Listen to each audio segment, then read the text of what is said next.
Di tahun 2026 ini, siapa sih sebenarnya yang layak menyandang gelar Raja e-wallet terbaik di Indonesia? Dana dengan fleksibilitasnya atau GoPay dengan ekosistem super lengkapnya? Jangan buru-buru menyimpulkan sebelum kamu tonton sampai akhir video perbandingan ini. Halo guys, di video kali ini kita akan membahas beberapa perbandingan antara dua dompet digital terbesar di Indonesia, yaitu Dana dan GoPay. Kebetulan saya sudah pakai kedua aplikasi ini cukup lama untuk berbagai transaksi harian sampai transfer uang. Jadi di sini saya mau membagikan perbandingannya dari segi fitur, biaya hingga kenyamanan pemakaiannya, agar kamu bisa memilih mana yang paling pas untuk kebutuhan sehari-hari. Langsung saja kita bahas.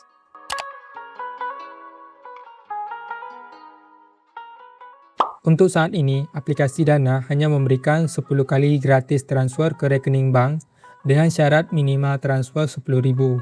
Sedangkan aplikasi GoPay menawarkan gratis transfer ke rekening bank hingga 100 kali per bulan tanpa minimal transfer.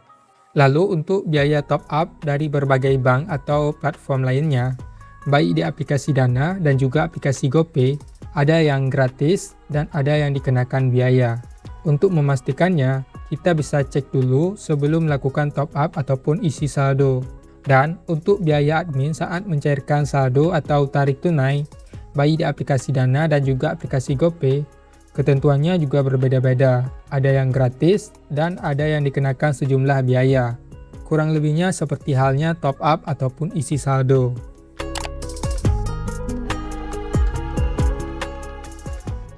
Terkait fitur pay later dan juga pinjaman, untuk saat ini di aplikasi Dana ada fitur yang bernama Dana Cicil. Nah, limitnya mulai dari Rp100.000 hingga Rp10 juta. Tapi besaran limit awal ditentukan secara otomatis oleh sistem berdasarkan aktivitas transaksi, kelayakan akun, dan skor kredit pengguna.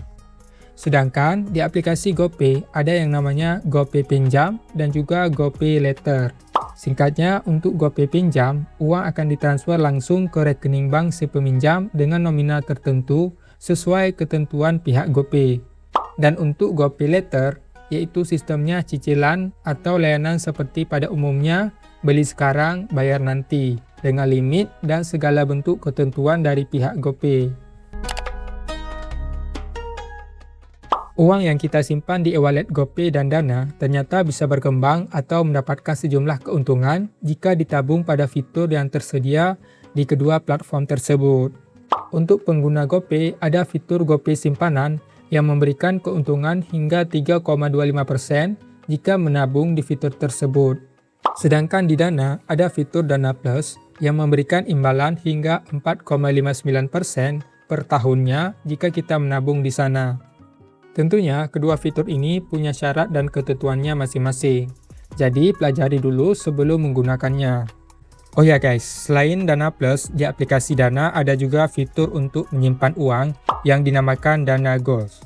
Nah, singkatnya, fitur ini seperti celengan digital atau dompet terpisah di dalam aplikasi Dana. Sehingga, uang yang ingin kita tabung tidak bercampur dengan saldo utama yang biasa digunakan untuk transaksi harian. Untuk pembahasan selengkapnya terkait apa itu Dana Goals, sudah pernah saya buatkan videonya. Bisa kamu cek saja di channel ini. Nah, jika GoPay terintegrasi secara mendalam di dalam ekosistem GoTo atau Gojek dan Tokopedia, dan juga TikTok Shop atau merchant terkait, sedangkan Dana untuk ekosistemnya cukup terbuka dan kemitraan yang luas. Dana juga menjadi metode pembayaran utama di berbagai platform e-commerce lain seperti Lazada, Bukalapak, melalui Buka Dompet, serta pembayaran langganan digital seperti Google Play, Apple App Store, Spotify, dan berbagai platform gaming seperti Steam dan Unipin. Kalau saya pribadi, penggunaan e-wallet akan saya sesuaikan dengan kebutuhan. Contohnya untuk pembelian atau isi ulang pulsa. Saya akan memilih GoPay karena harganya jauh lebih murah dibandingkan di Dana, dan bahkan di beberapa platform lainnya. Tetap lebih murah di GoPay untuk isi ulang pulsa untuk operator atau provider apapun. Jika nggak percaya, bisa kamu coba bandingkan sendiri. Nah, sedangkan untuk Dana, saya sering transaksi dengan orang-orang pakai Dana. Misalnya transfer ke sesama pengguna Dana yang tentunya memberikan gratis transfer sepuasnya dengan syarat akun Dana kita sudah premium. Ditambah lagi dengan adanya pembayaran lewat layanan kris, bisa dibilang kedua platform ini bersaing dengan sangat ketat. Untuk pemilik usaha digital atau offline seperti UMKM yang ingin mengadopsi pembayaran digital berbasis kris, kedua platform e-wallet ini punya layanan kris resminya. Jika di GoPay namanya GoPay Merchant, sedangkan di Dana namanya Dana Bisnis. Yang membedakannya, jika untuk GoPay Merchant, aplikasinya terpisah dari aplikasi GoPay. Sedangkan untuk layanan kris Dana Bisnis tertanam langsung di dalam aplikasi utama Dana. Kemudian, faktor kecepatan pencairan dana atau settlement time juga menjadi sebuah perbandingan penting antara kedua layanan kris yang ada di e-wallet tersebut. Misalnya dari Dana Bisnis, yaitu uang atau dana hasil transaksi masuk terlebih dulu ke saldo diproses. Dari sana, merchant harus melakukan penarikan manual atau payout baik ke dana pribadi maupun transfer ke rekening bank. Lalu, jika pembayaran yang masuk selain dari Dana, misalnya kita bayar pakai OVO ke kris Dana Bisnis, maka butuh waktu sampai keesokannya untuk bisa ditarik atau dicairkan saldo tersebut. Sedangkan di kris GoPay Merchant, untuk fitur pencairan dana atau pencairan uangnya bisa dijadwalkan otomatis sesuai dengan settingan yang kita buat. Dan update terbarunya, kita juga bisa melakukan penarikan instan secara manual di tiap harinya dengan limit tertentu, selain dari pencairan otomatis yang kita singgung sebelumnya. Pastinya, kedua layanan ini punya syarat dan ketentuannya masing-masing. Jadi, pelajari dulu sebelum menggunakannya. Pertanyaan yang cukup sering ditanyakan, e-wallet mana yang lebih aman antara Dana dengan GoPay? Sebelumnya, perlu diketahui yang bahwa kedua platform e-wallet ini punya fitur proteksi keamanannya. Jika di Dana, ada yang namanya Dana Protection yang memberikan jaminan 100% uang kembali selama memenuhi syarat dan ketentuannya, maka di GoPay ada fitur yang dinamakan GoPay Aman, yang juga memberikan jaminan saldo kembali jika saldo hilang di luar kendali. Lalu, jika keamanan dari sisi perizinan resmi atau pemerintah kita, maka untuk e-wallet Dana sudah resmi terdaftar serta diawasi oleh Bank Indonesia dan Komdigi.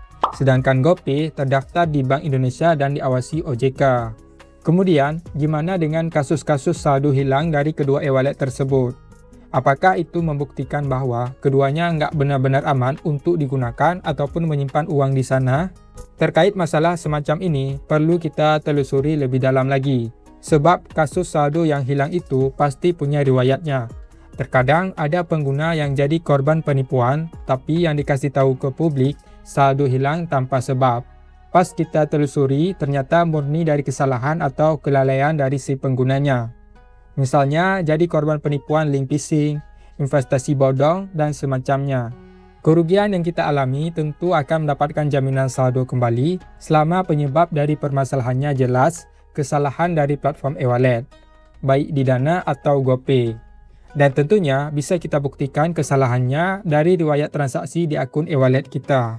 Kemudian ada juga masalah yang cukup sering dialami pengguna e-wallet, khususnya Dana, yaitu susah login dan susah verifikasi wajah untuk transaksi. Jika sepengalaman admin sendiri, alhamdulillah belum pernah mengalami kasus yang serius dari masalah tersebut. Tapi di luar sana sebagian pengguna ada yang mengalaminya, terlepas gimana penyebab dan masalah mendetailnya. Jadi kalau boleh saya sarankan, cukup gunakan e-wallet tersebut, apapun e-walletnya baik Dana, GoPay atau lainnya, hanya untuk penyimpanan uang sementara atau kebutuhan sehari-hari, bukan dijadikan penyimpanan jangka panjang layaknya rekening bank. Nah, jika kita cek lebih mendalam, keduanya juga punya berbagai fitur asuransi tambahan di dalam aplikasinya, baik di Dana maupun GoPay. Oke guys, dari beberapa perbandingan yang sudah admin sebutkan di atas, sekarang coba sebutkan satu perbandingan di kolom komen antara kedua e-wallet ini, yaitu versi yang sering kamu gunakan atau sepengalamanmu. Nah guys, kalau kalian sendiri lebih sering pakai Dana atau GoPay buat transaksi harian, coba kasih tahu di kolom komentar beserta alasannya.